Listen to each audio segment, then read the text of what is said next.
You're listening to Heritage Radio Network.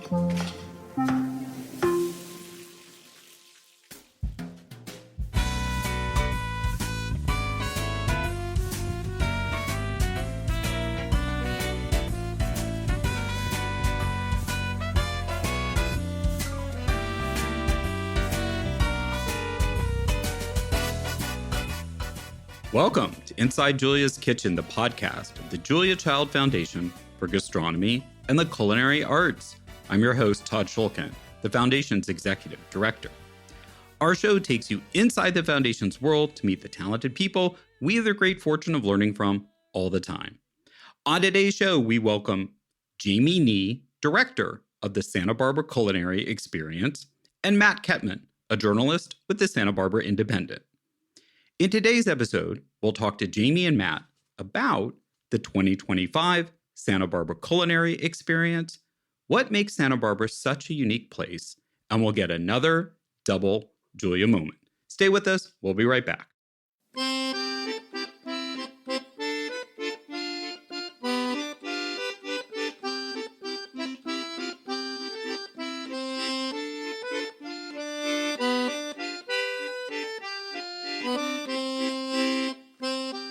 As always, we launch the conversation with an inspiration from Julia. Julia spent her final years in a place she loved dearly, Santa Barbara. It's where she spent her summers as a child growing up in Pasadena, some 100 miles east. Santa Barbara is an easy seducer. Mountains tumble right into the Pacific along a crescent-shaped coastline of bluffs and beaches. It's lush, wildlife is abundant, and over the verdant hills is a booming wine-growing valley. Julia's love of Santa Barbara and her legacy as one of its most famous residents was the impetus behind starting the Santa Barbara Culinary Experience to celebrate all the region offers. In the 2 decades since Julia's death, this paradise has continued to draw a wealth of makers, growers, chefs, restaurateurs, and winemakers, forming an exceptional hospitality community outsized for such a small city. Joining us today are 2 people who really know Santa Barbara and its wine. Jamie Nee is the director of the Santa Barbara Culinary Experience, an annual week-long celebration featuring more than 70 culinary events across the county. Also known as the Petite Wine Traveler, Jamie is an award-winning wine expert, international wine judge, and media personality. She was named one of the top 50 most influential women in the wine hospitality industry. She holds multiple credentials, including as a certified specialist of wine, Spanish wine scholar, and American wine expert, and she writes a weekly column for the Montecito Journal. In addition to founding the PetiteWineTraveler.com and the Montecito Wine Society, Jamie serves on the boards of the Association for Women in Communications and TV Santa Barbara. Matt Kettmann is a veteran journalist at the Santa Barbara Independent, the region's leading newspaper, as well as a writer and wine critic for The Wine Enthusiast, where he reviews hundreds of wines every month from California and France. I'm sure a tough job, but someone's got to do it. A 5th-generation Californian, originally from San Jose, Matt has lived on California's Central Coast for more than 25 years. He's considered one of the foremost experts on the food, wine, and culture of the Central Coast. In addition to serving on the advisory committee for the Santa Barbara Culinary Experience, Matt also volunteers for the Santa Barbara Botanic Garden, the White Buffalo Land Trust, and Notes for Notes, an organization that builds and staffs music recording studios across the U.S. Jamie and Matt joined us today to tell us more about the Santa Barbara Culinary Experience, which is also known as the SBCE, and how Santa Barbara has become a food and wine haven. Welcome to the podcast, Jamie and Matt. Thank you. Thanks for having us, Todd. Well, Jamie, we'll start with you. Why don't you tell us a little bit more about what the SBC is and also what's kind of new and different for those who might have heard about it before for this year in 2025? Hi, thank you for having me. The Santa Barbara Culinary Experience, SBCE for short, as you noted, is a countywide celebration of Santa Barbara's vibrant food, wine, and hospitality scene, presented in partnership with the Julia Child Foundation for Gastronomy and the Culinary Arts. And it's all about honoring Julia's joyful approach to culinary exploration and bringing people together around the table. We're going to have events from wine tastings to winemaker dinners to classes to hands-on exploration, as well as farm tours. So it's we're going to have events for everybody, anything that anybody would like. It's going to be just a food-filled week. Events. And I think really the main part about the difference for 2025 is that last year we had about 29 events. This year we're expanded to over 75 curated experience across the county. And like I said, there's truly something for everyone, whether it's a hands-on tour, a brunch, a multi-course dinner, or a wine pairing. Plus, we've been really intentional about offering events at all price points because, really great food and wine should be available to everyone. And Jamie, what was behind the expansion? Well, behind the expansion was that people really wanted more experiences. I think that people were excited about last year, and we added more experiences on this year just to really make sure that we focus on the entire county. And we wanted to make sure that this is a countywide experience. So I think that the fact that we have events here right in town in Santa Barbara, but we also have events up in Santa Ynez and north part of Santa Barbara County is really what fueled this expansion and wanting to get the whole county involved. So, Matt, from your perspective as a journalist, and the Santa Barbara Independent has partnered with the Santa Barbara Culinary Experience to market it this year, what makes this event special or stand out or distinct? Because there's a lot that goes on event-wise in Santa Barbara, but from your point of view, what is it? I mean, I think it's what Jamie was hinting at was that it's not just one event. It's not a big thing on a Saturday or even across the weekend. It's a week-long series of events that involves lots of partners from all across Santa Barbara County, lots of different food and drink experiences. There's wine blending. There's how to shuck an oyster class. There's tons of pretty much meals every night if you want to go a little bit more fancy and gourmet and dive into some of that stuff. There's classes for kids. There's kind of everything. And it's not, it's almost like a decentralized festival, which I think is, there's so many festivals here in Santa Barbara. There's so many festivals in general that to some extent, those formats have gotten a little bit old. And so this is a different way to experience it. And I think the grand plan is to make it, the kind of 1 week a year that you can come to Santa Barbara and experience as much food and drink as you can possibly handle. So that, it's not only just a thing for locals, but it's a thing for people to come to Santa Barbara and really say, okay, this is the week we're going to do it because we can do so much during this week. And so that's, I think, what makes it special and certainly what makes it unique to Santa Barbara and I believe to food events really across, the country. So there aren't other events in Santa Barbara. They tend to be more single purpose, either by a certain venue or for a certain cause versus this sort of gathering of the wider community.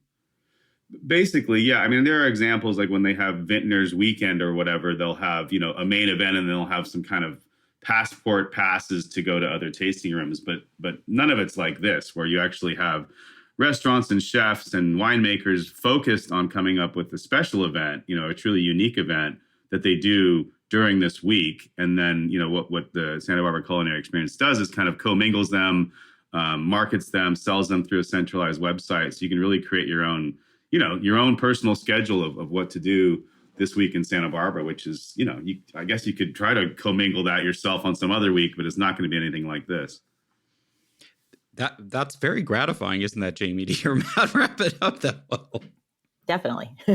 So, Jamie, tell us a little bit more about, I don't think you want to play favorites, but just in terms of things that stand out for you that maybe you could go into a little more detail just to give people a flavor of what they can expect to experience if they come up for the week or the weekend. Yeah, well, one of the events that I'm really excited about, of course, is the grand tasting. It's going to be the centerpiece of our Santa Barbara Culinary Experience Week. We're bringing together over 40 incredible wineries and nearly 20 food vendors, and there's really going to be it's going to be a fun time. There's going to be music. There's going to be Matt is also going to be doing interviews of our local winemakers. So guests will get to hear the stories behind the bottles and, learn a little bit more about the innovative things happening in the region. And it's going to be at the iconic El Presidio de Santa Barbara, which is just a beautiful historic site right in the middle of town. It's going to be in May, so it's going to be a beautiful, probably a sunny day we're hoping for, and people just gathering around and sipping and savoring the best that Santa Barbara has to offer. I mean, like, what more could you ask for? Wine, bites, music. It's just going to be a magical day. I mean, that is really what I'm looking forward to. And then without playing favorites, there are some other events that I'm really excited about. We have a sold out event with Alice Waters at Godmother's. It's going to be a discussion. Alice is going to be interviewed by Richard Christensen, a local lifestyle writer. So she's going to have a lecture at Godmother's talking about her books. And then we're going to have a wine and food pairing, which is going to be inspired by Alice's cookbook. So I think this is going to be a really fun, unique event. And no wonder it sold out right away. Do you want to shout out to the vintner supplying the wine graciously, and also how the food is going there? Because I think it's pretty neat. Yeah. So Brian Babcock from Babcock Wines is going to be supplying the wines for the wine pairing dinner. So we're very excited about that and excited to have him on board. And the food is going to be prepared by Godmother's has an in-house chefs, and they're actually called the Godsons. So the Godsons are putting together these little culinary bites that are going to pair with the wine, and they are inspired again from Alice's cookbook. So it's really exciting. This is the first time they've ever done anything like this. It's going to be outside under the lights, and it's just going to be an amazing evening. And what date is that on? That's on May 15th. Which is a Thursday night, right? Yes. Okay. All right, Matt, you can't pick the grand wine tasting, even though I know you and Jamie partnered on putting it together. But how about you? What are some of the other events that you think are exciting or you were excited to see featured? I could call out a bunch of these dinners, even some of the ones that I'm helping to moderate. But when I look at the schedule, which honestly seems to keep growing, every time I reopen the schedule page, it feels like there's more stuff on there. So I can't call one tour out, but you can basically do a bread making class at Brioche, one of our top bakeries. There's a butter class at Helena Avenue Bakery, which just sounds amazing. There's the oyster class I mentioned. There's master classes on the Santa Rita Hills. There's Bradley doing his Pacific Pickle Works factory tour and pickling activity class. I mean, you really can't get enough of the opportunities here. It's almost like it should be across a couple of weeks, but and then you have farm tours like Tutti Frutti Farms, which is one of the most famous farms from Santa Barbara County. So you have people using these vegetables across the Central Coast and into LA, and you probably even as far as San Diego. And so this is really kind of the first, maybe the only chance you'll have to see these farms up close and really in person and kind of learn that. And I think for me, we've had so many years of celebrating our chefs and celebrating our winemakers, which is great, and we should continue to do that. But I think the more we can celebrate the farmers and the people actually growing the food, the better off we'll be, both as consumers and as supporters of kind of sustainable farming and all of that. So when you can really get out there and get your boots on the ground,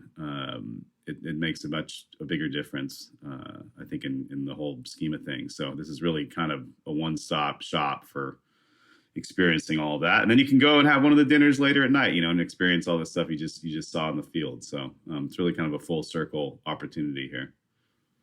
No, I like that you highlighted that, because I think that is something unique and something that we pride ourselves on organizing, is these visits and experiences with the makers, whether they're the winemaker or the pickle maker, which is new for this year. And almost the two of them are almost sold out. So clearly more interest than we even realized in pickle making. And but that is great. And then also that you can go not only to visit the farms, but firsthand hear from the farmers and the growers about what they're doing and what's unique to that region. And Jamie, I wanted to go back and have you, just because our great partner, Nancy Martz at A to Z Cooking School, didn't want to leave out her pretty significant contribution. Jamie, do you want to tell us a little bit more about what A to Z has on offer as part of the SBCE? Yeah, A to Z has really become a really great partner. They're having so many really fabulous events throughout the week. They're going to be doing cooking classes for adults all week long. They're going to be doing a abalone, cultured abalone class. They're going to be doing a Bloody Mary, class where they're going to be using Bloody Mary mix to make different dishes. And then the unique thing that we're also doing is that on the weekend, they're going to have some cooking classes for kids. So there's going to be 4 cooking classes for the kids on Saturday and Sunday that will be really just unique. The kids are going to be making some fun little nibbles and bites that they can actually take home and learn how to do. And they can actually do these events at home. So I think it's going to be unique that we are including adults and kids. We really just want everybody to be involved in this week's culinary experience. And is that right? Do I remember the Saturday class is actually a demonstration at the Santa Barbara Saturday Farmers Market? Well, she's doing both. So there will be Okay. at the Santa Barbara Farmers Market, she's going to be having a demonstration, which is for everybody. And then they're also going to have events back at her facility, which is located near the Mission, and that they're going to have the hands-on cooking classes for the kids there. So she's offering a gamut for everybody. Anything that you would like. And then there's going to be doing some dinners that are a little more formal. There's going to be a fun dinner that's a little more formal where the adults will be making the salad, the first course, and then the appetizer, and helping hands-on and learning in the kitchen how to do these dishes. And then they'll sit down with the chef and have their dishes. So that's going to be a unique experience as well. It's funny because I'm like getting excited. I'm like, oh, I should go to this. And then I realized I am. But you guys sold it pretty well. And we're going to come back after the break and we'll talk more with Jamie and Matt about all things Santa Barbara. But specifically, if this is a newer conversation to you or you've never been to Santa Barbara before, you've sort of only vaguely heard about Santa Barbara wines, I guarantee you Jamie and Matt will have you booking your tickets pretty soon. So stay with us. We'll be right back. Tickets are selling fast for this year's 2025 Santa Barbara Culinary Experience, May 12th to 18th, with 70 more events across Santa Barbara County. Whether it's a special dinner, cooking or wine blending class, farm or vineyard tour, or the signature grand wine tasting, convening more than 40 wineries from across the county, there's something for every food and drink lover. Get your tickets on sbce.events. This episode is brought to you by Plugra European-style butter, crafted for those who demand precision and exceptional results in the kitchen. With 82% butter fat and a slow churn process, Plugra gives you flakier crusts, fluffier cakes, and rich, melt-in-your-mouth pastries, because great baking starts with great butter. Unlike standard American butters, which have only 80% butter fat, Plugra ensures the ideal moisture and fat balance so your recipes turn out just right every time. That's why professional chefs trust Plugra and home bakers love it. Plugra's slow churn process creates a smooth, creamy butter that gives dough a soft, pliable texture, making rolling, folding, and laminating effortless. Whether you're perfecting a buttery pie crust or layering a delicate croissant, Plugra helps you bake with confidence. Experience the difference for yourself. Find Plugra in stores near you or visit plugra.com. That's Plugra.com. Welcome back. We're talking to Santa Barbara Culinary Experience Director Jamie Nee and Santa Barbara independent writer Matt Kettmann about this year's SBCE and all things Santa Barbara. But we're going to talk wine because I've got 2 fabulous wine people on the show. And as they said, they've collaborated on planning the grand wine tasting on Saturday, May 17th. But I wanted to give listeners a little bit of a primer on Santa Barbara wine because the 3 of us are familiar with it and love it, but maybe you're not as familiar. So I thought we'd take advantage of the expertise. And why don't we start with Matt and maybe just give us a general thing of like, why is Santa Barbara wine unique? What makes it such a vibrant wine region?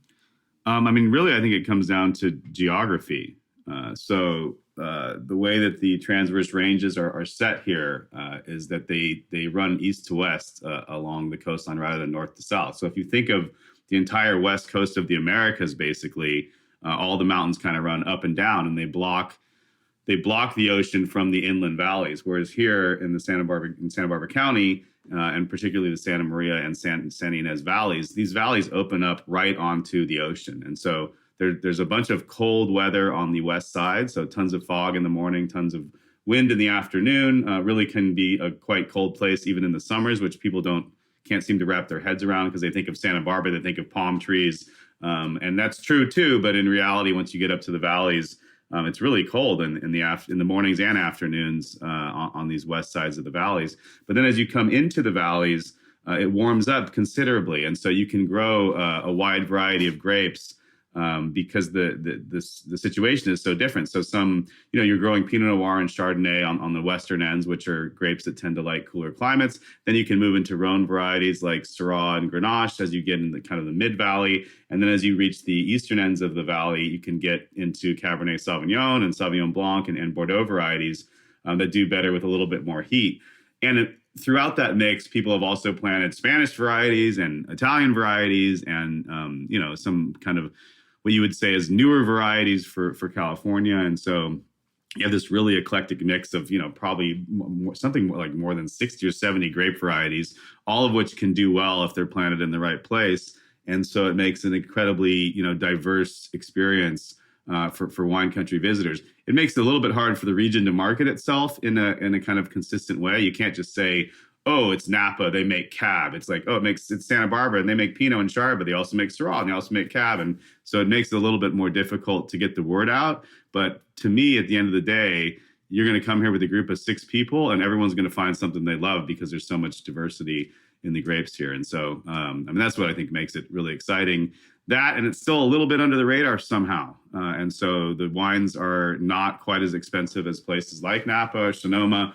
They also retain a great freshness and a great energy and a brightness that a lot of wines from other regions do not have. And so it's really just kind of an exciting place to enjoy wine and learn about wine and travel the world in one county. So it's pretty cool. That is. And so am I correct that that unique climactic geographic feature of the region, and particularly it gets a little bit confusing, but the main wine growing region is the Santa Ynez Valley, which is not Santa Barbara City, but is just adjacent over the mountains. But is that distinct from a region like Napa or the wine region in Washington, Oregon? Are you saying that there's actually much more ability to grow a wider range of varietals in Santa Barbara than other places on the Pacific coast? That's the argument, and that seems to be borne out by the evidence. You can't really find another substantial valley on the west coast of the Americas where the mountains open directly onto the sea as abruptly as they do here. Like you're really like the Santa Ynez River just spills right into the sea, and so it goes from sea level and sandy beach right into wine country basically.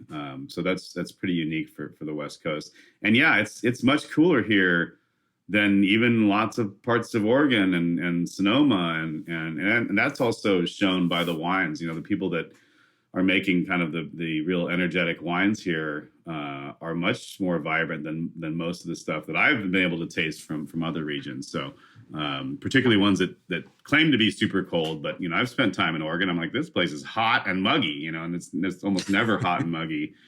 Here in it's particularly the western end of the Santa Ynez Valley. And yeah, you're right. It's not, it's Santa Barbara County.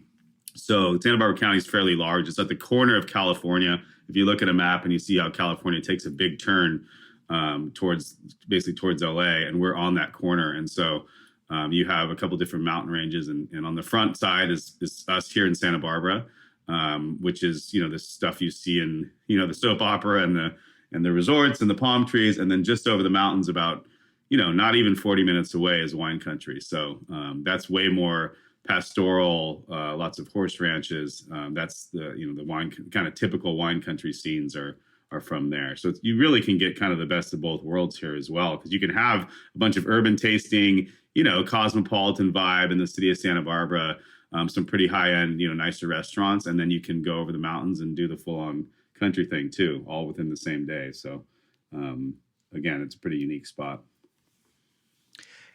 Thanks, Matt. And you mentioned taste. And so, Jamie, I thought maybe you could take us into describing the taste of Santa Barbara wines, and maybe even like contrasting them, as Matt was talking about, with what some people might be more familiar with, a Napa Cab or an Oregon Pinot. How do you describe it? How do you think the Santa Barbara wines stack up in terms of taste, or compared to what people might be drinking frequently? Yeah, well, Santa Barbara wines are definitely unique, but here's the first thing: we're not trying to compare ourselves to Napa or Oregon. We have our own flair. We have our own rhythm. We're cool climate wines. We have Pinot Noir and Chardonnay that is world class, and really, if you ask me, all of our wines, our Pinot and Chardonnay, can really stack up even against the world class wines of Burgundy. We have cool climate that keeps our wines fresh. It keeps our wines bright. We have great acidity because of our our proximity to the ocean. And I just think because, like Matt said, because the diversity in microclimates and soils here, our wines reflect that. You really taste Santa Barbara in the wine. Our wines have a distinct taste. They are fresh. They are bright. They do have great acidity. And really, like Matt also said, we can really grow anything here.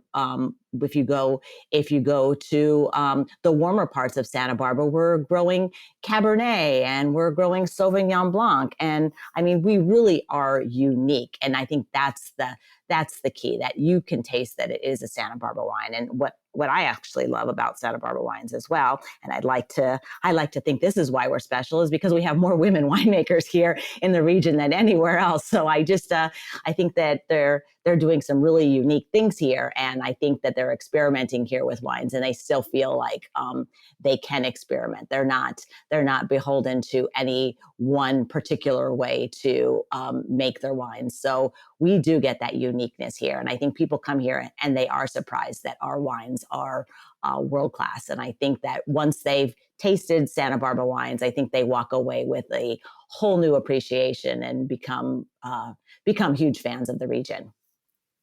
Do you think, I was going to ask Matt about this, but that's a good segue to it, do you think there's a cultural component about just the vibe in Santa Barbara County that, as you said, you feel like there's more women winemakers than in other regions? Is it a cultural thing or why is that happening?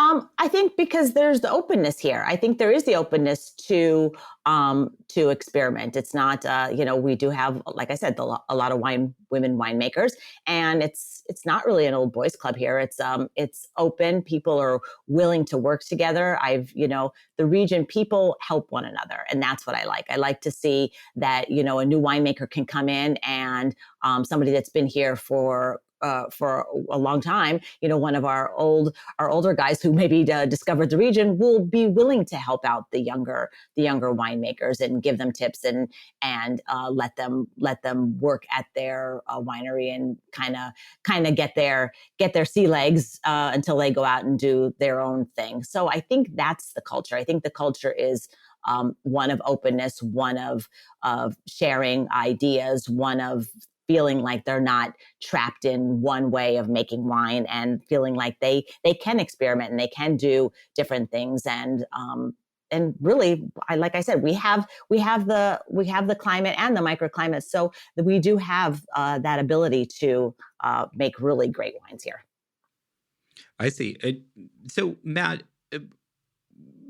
one of the things that we sort of alluded to, but haven't talked about specifically, that I think is interesting, is the number of wineries and the number of vineyards in the county has really expanded a lot in the last couple of decades.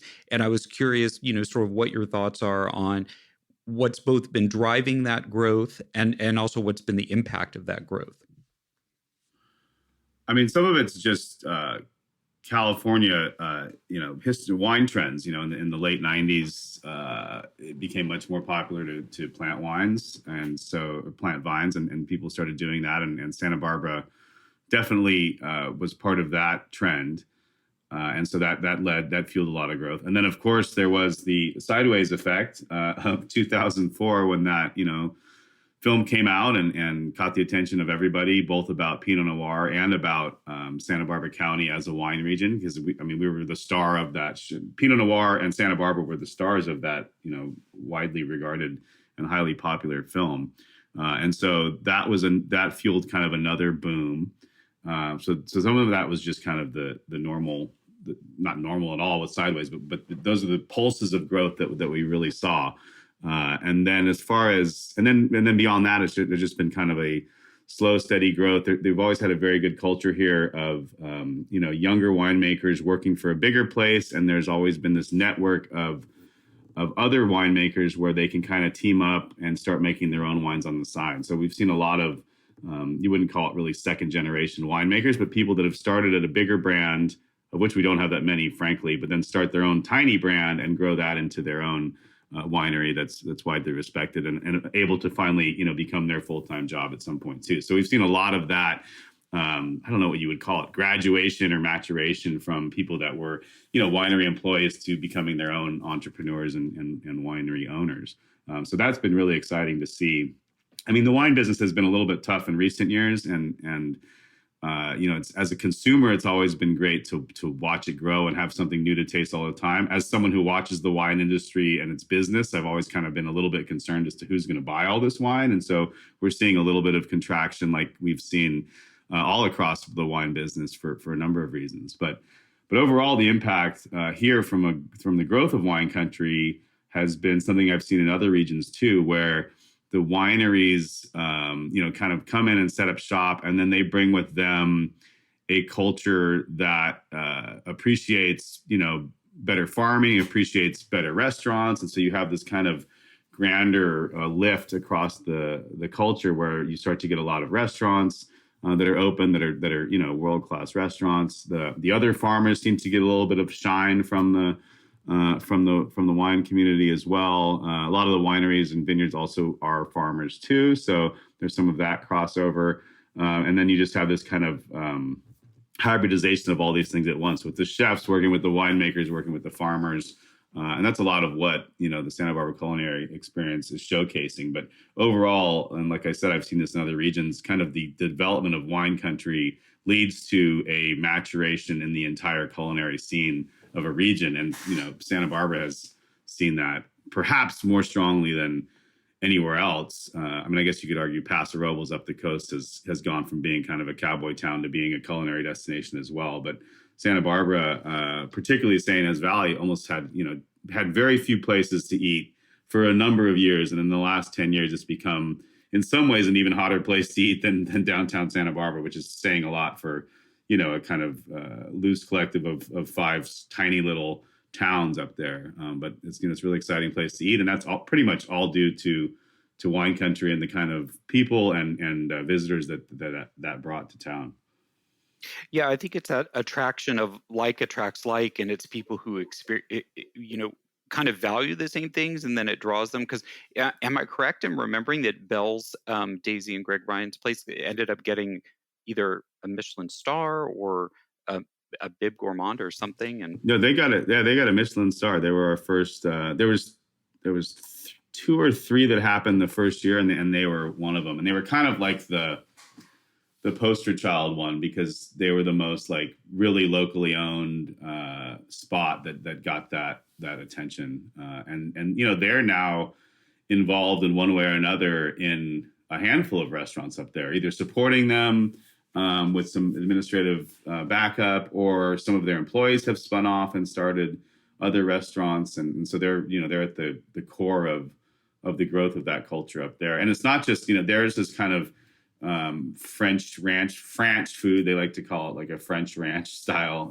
But the other restaurants there's a street food Thai place, there's a barbecue joint, there's all these other types of expressions. There's a seafood tavern, and they're all different, but all great. And they even cross the price points too. They're not like all super expensive and fancy. There's a lot of price variation there. So it's really been exciting to watch that happen, and as a journalist, kind of help that happen and track that happening too. So it's an exciting time to live here for sure, and for sure to visit as well. Yeah, and I think that's a great example of exactly all the things that Santa Barbara Culinary Experience is trying to tie together about the vibrancy of the hospitality industry. And much as it's really familiar to all of us, we recognize when we talk to people from farther afield that it's still, as you say, flying a bit under the radar. And one of our goals is to increase that visibility, in part because we're just so proud of the exciting things people are doing, and also this very unique, it shouldn't be as unique, but is culture of collaboration and mentorship, uh, which is really wonderful. So, Jamie, tell us, you brought up the grand wine tasting as our signature event you're excited about. I thought there's a great way to kind of tie everything we're talking about the region to the grand wine tasting. So just tell us a little bit more about how kind of you see everything that we just talked about from the wine region coming together on that Saturday. Yeah. I'm super excited about the Grand Wine Tasting on May 17th.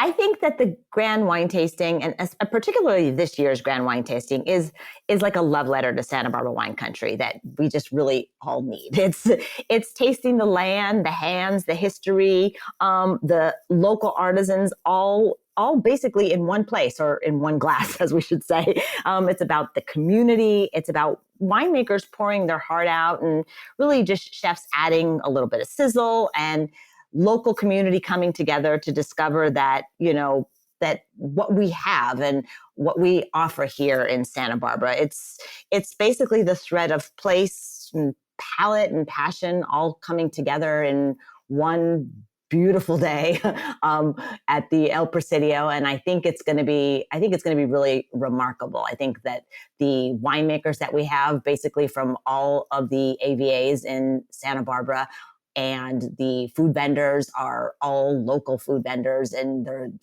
they're going to be very unique. We're not having food vendors that you always see. We're going to have a really different mix of food to pair with the wine. So I think that's going to be really fun. Our musicians are going to be a local band called Salty Strings, and they're going to be just bringing that Santa Barbara flair to the grand tasting. So it's just a little bit of everything. It's a little bit of it's a little microcosm of Santa Barbara County at one grand wine tasting.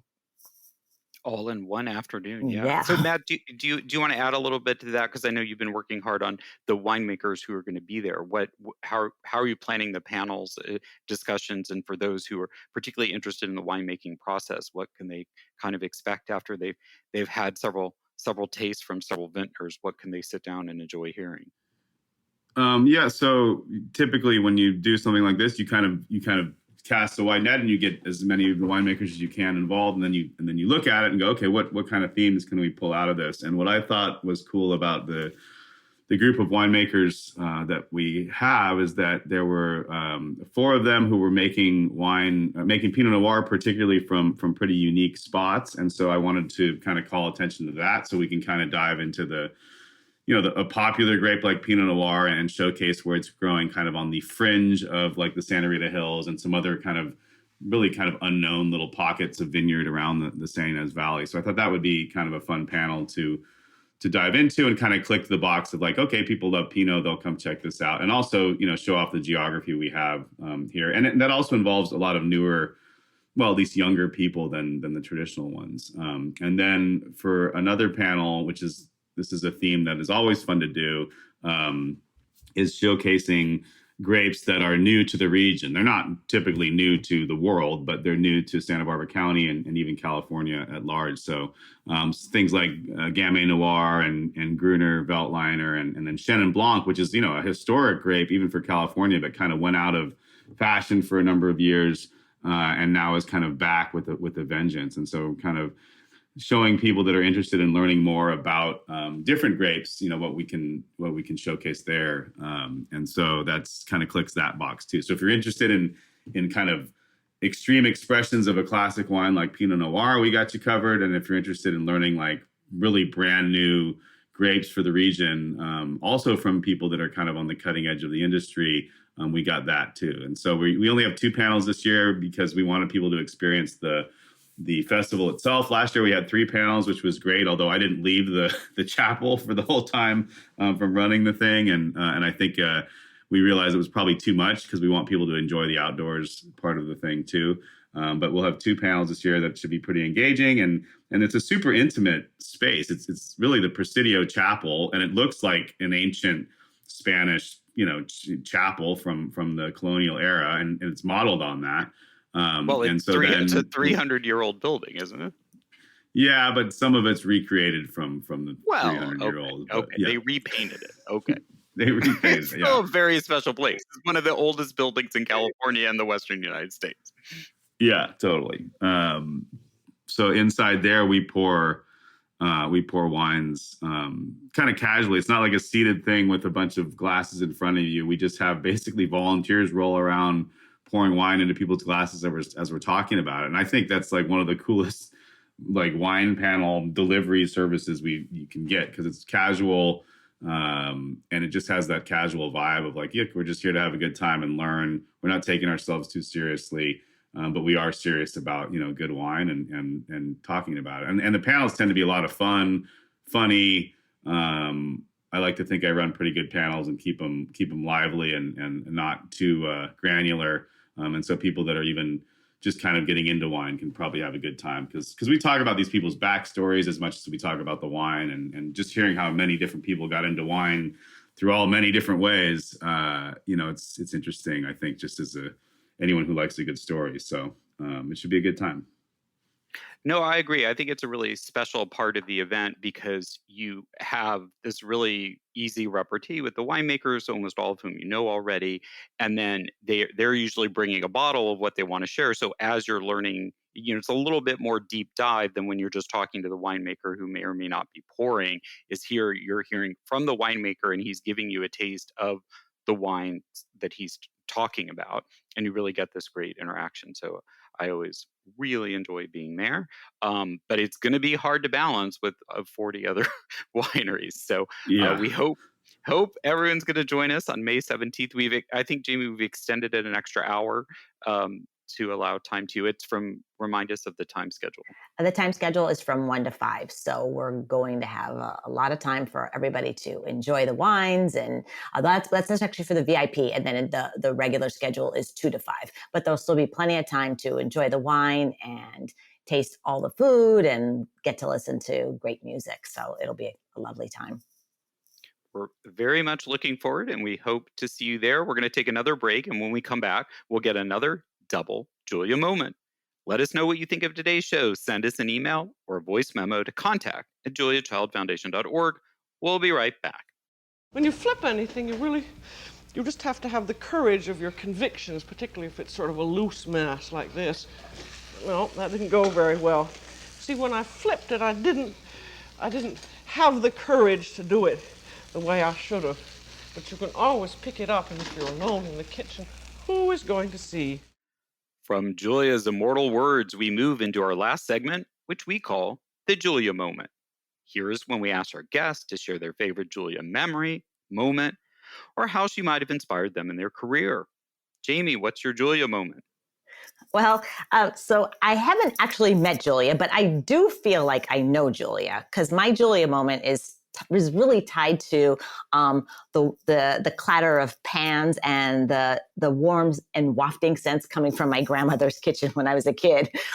She'd always have Julia Child on in the little TV in the corner while she was stirring or tasting or letting me taste something and teaching me about cooking. And I feel like Julia was really inspirational in my learning and my wanting to cook. So that's actually where I learned that cooking was an experience and not a task. So now I can't start cooking dinner without having a glass of wine in my hand and really Julia in my mind while I'm cooking. She taught me that food and wine aren't just sustenance, but they're joy, connection, and a little bit of magic in the kitchen. So that's my connection to Julia, and I feel like I really do know her, even though I never met her. Oh, that's lovely. Yeah. Thank you. All right, Matt, what's yours?